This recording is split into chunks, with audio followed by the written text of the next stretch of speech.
Hello and welcome back to AirTac Hunting. We're back in the Kalahari. We've got the FX Panthera, but this time with a double bottle and a shorter barrel.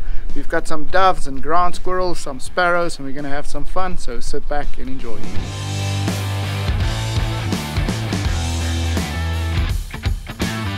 So this is going to be our setup today. It's a Panthera in a double bottle configuration. It's also in a shorter format with a shorter barrel. We've got the DonnyFL Ronin on there to keep it quiet. We've got a Element Optics Titan on top there. We're going to shoot 21.1 grain H&N Barracudas. We've got 3 magazines, although I can get 4 magazines out of this setup. I only have 3, so we'll have to fill one up again. We've got the AirTac bipod, and that we're going to mount on the Sabre Tactical bottle clamp over here.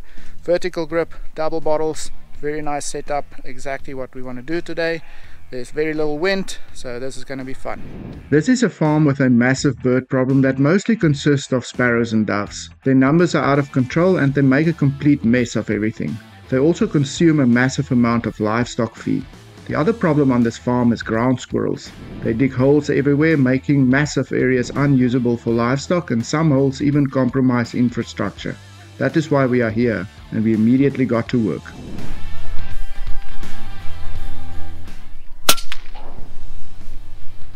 Down goes the first one, 33 meters. Yeah, it's nice to shoot a pellet again. This dove gets hit right through the off switch and goes down motionless. It demonstrates how much damage a pellet can do with its blunt nose. It's an easy shot, 20 meters, sparrow. This sparrow suffers the same fate and also goes down motionless. The next one was a little bit more jumpy.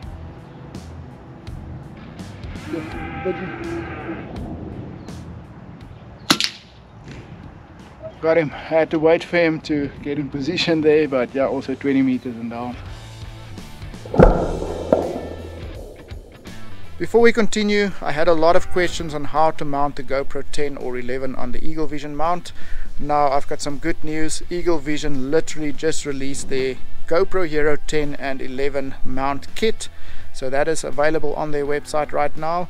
And as a bonus, they've also figured out how to change the lens on the 10 and 11, which is a massive bonus for us airgunners. It's actually a very easy process. They sell that kit as well. You can do it at home in a little bit of about 15 or 10 minutes. Very easy lens change you can do on it now. So now the GoPro 10 and 11 is a scope cam version again. You don't have to go through Backbone and pay massive amounts of money to do the lens change. Everything can now be ordered from Eagle Vision. They've got a little video that shows you how to change the lens as well. Very easy to do, so go watch that, and then you can order everything from their website. Go check it out. Maggie was up next and she had her sights on a dove. Yo, okay. It was a loud pop for a pellet at 30 meters. Maggie drills this one and you can't ask for a better shot placement than that. She then immediately had her sights on the next one. Yay! 34 meters.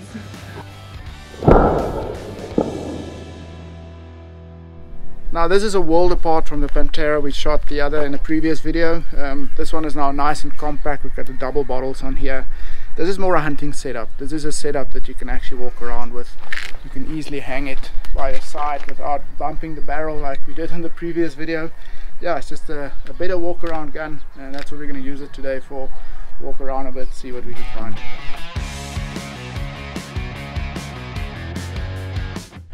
It is actually nice and quiet on the farm today because it's a public holiday and there's no workers around, absolutely nobody, so we've got the whole place to ourselves.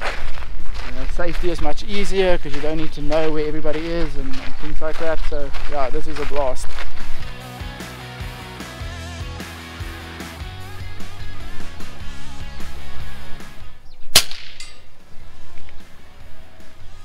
He's down.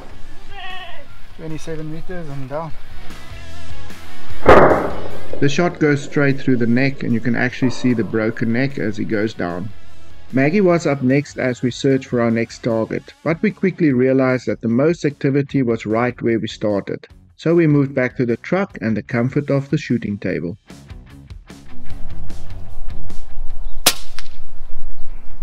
Yes, got that one.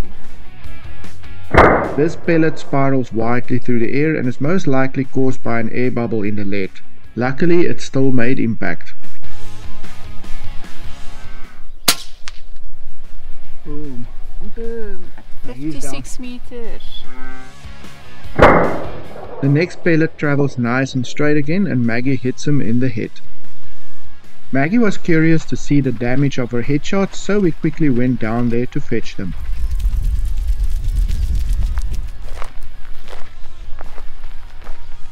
This one was a neck head. So that's why it went down so weird. And a headshot. 2 headshots. Ooh. Well done. Very cool. Now the gun is still a bit on the heavy side because we didn't really change a lot about the gun itself. All we did is replace the rail with a carbon fiber bottle, so that basically equals out. And then we've added a shorter barrel which doesn't take off a lot, and then we added a bigger silencer which adds a bit more. So weight wise it's still on a little bit on the heavy side, but it's actually more manageable because it's so much shorter. That weight is much easier to carry. It's just a much more comfortable gun to carry around, and it handles easily on the bench as well, which makes everything just a bit easier and nicer.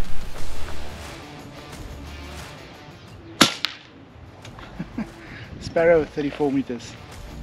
The loopy trajectory of the pellet allows me to take down the sparrow behind all these obstacles. Then some ground squirrels caught my attention. Yes. Ooh, got him. So that's a ground squirrel down at 88 meters. Awesome. I'm gonna fetch him quickly. I was actually waiting for 2 squirrels to line up for the double kill, but unfortunately the pellet does not have the penetrating power of a slug and I only get 1. It was a good impact though, and he was going nowhere. I then walked past all the holes they dig to go and fetch him because I was curious to see where I got him. There you go. Nice little one. Yeah, vitals there and dead. Ground squirrels are always tricky to shoot, so it's always nice to get one. So what is the difference between this Panthera and the one we used in the previous video? Well, actually not a lot. The only difference here is there is no ARCA rail or M-lock rail on here. The plug over here has been removed to add a bottle adapter, so that you just screw in there. We added the 480cc bottle, and then we added the Sabre tactical bottle clamp on there because we don't have a Picatinny rail over here yet. So that holds our bipod. And then the gun has just been detuned a bit, so the regulator has been dropped to 140 bar. We've moved the hammer down to setting 1 with the fine adjuster and 2.5, and that shoots these H&N pellets at 880 feet per second. But you do have to take into account that this is a very short barrel. It's a 230mm barrel. It stops around there, then the shroud continues, and then there's the massive big DJI Ronin silencer on here.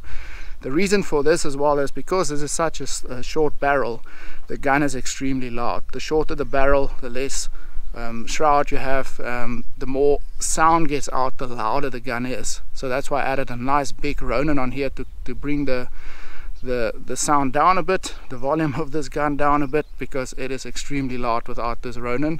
This Ronin helps a lot and brings its sound down by a massive amount. So that's very important. But even the Ronin is such a massive silencer, the gun is still very short. It's still a very nice compact gun. And then also the double bottle system adds an air efficiency, because you lose a lot of efficiency with a short barrel as well, a massive amount. All your runway is gone, so that's why the regulator is 140 bar to shoot pellets, because the barrel is so short and you use a lot of air as well. But the double bottle system here more than makes up for that, and you still get your 4 magazines out of it. So yeah, it's a nice hunting setup this. Only thing with pellets is wind, but as I said, over here we don't really have to worry about that. Yay!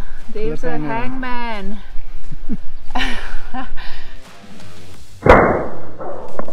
Maggie delivers a devastating headshot that basically removes his face completely. Unbelievable.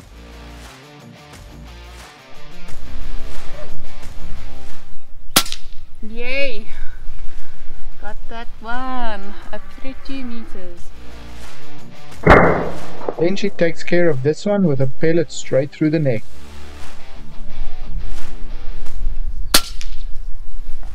He's down 40 meters.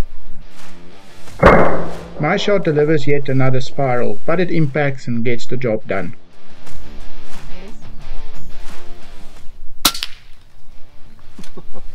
Went for the head there, 25 meters, got the head. The pellet makes perfect contact with the head, resulting in a massive explosion.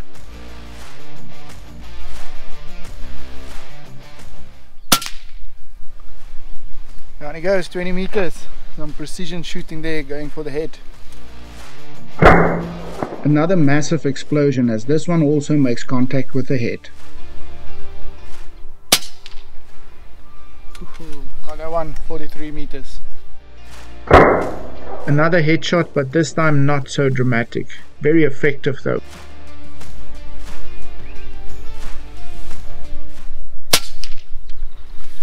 Got him, 44 meters. In the head again, and this is now becoming a theme in this video.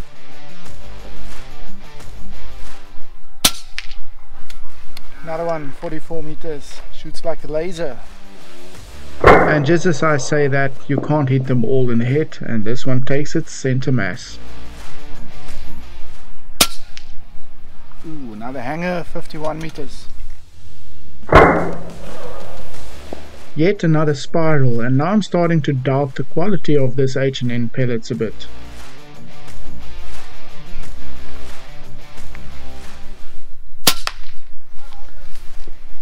Got him, 30 meters. Quite a steep angle there, just out a little less, and yeah, down. But I have to admit, when they do travel straight, they hit pretty hard for a pellet. Yay! Lucky shot all through the barbed wire and fences at 40 meters.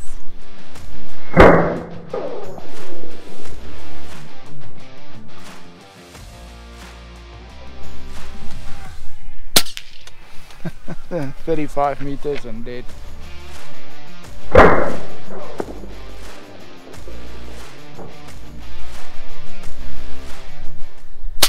Whoa!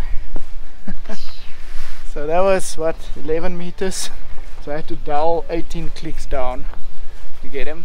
That's how much hold under, hold over you have to use on that short distance.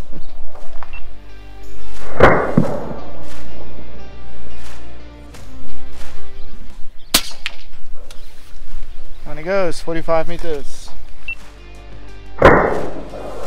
Right in the spine, and it is so awesome when they go down like that. In the meantime, Maggie spotted some ground squirrels over in this area and immediately locked onto them. Got that one, 47 meters. Nice. Maggie gets this one right in the head, and unfortunately the rest of them quickly disappear, so we continue to work on the sparrows and doves.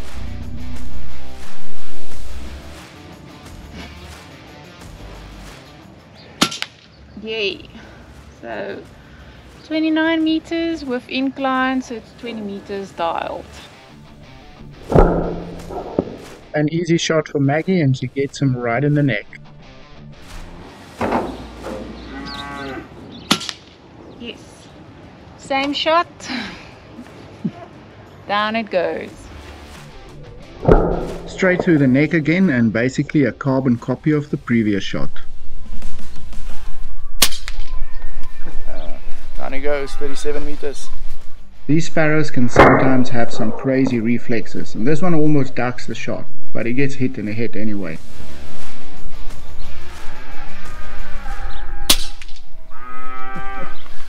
I went for a double there, but I think the wind pushed it a little bit from right to left because there's a slight breeze that came up now, and I got the one at the back. So I knew I would either get both of them or at least one. 45 meters. This pellet travels a little high and actually misses the first one, but I'm not complaining because the second one gets hammered.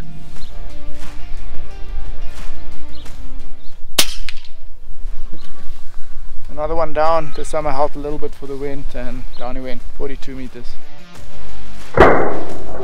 Yet another headshot to add to the count.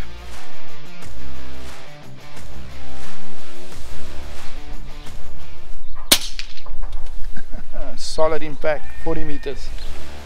This one gets hit in the back, and then I suddenly got an opportunity on a few ground squirrels that came in very close, so I had to act very quickly.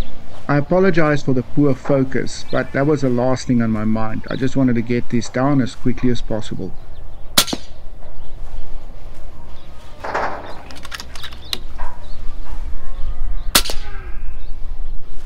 And got him. 2 down. 20 meters. Another one.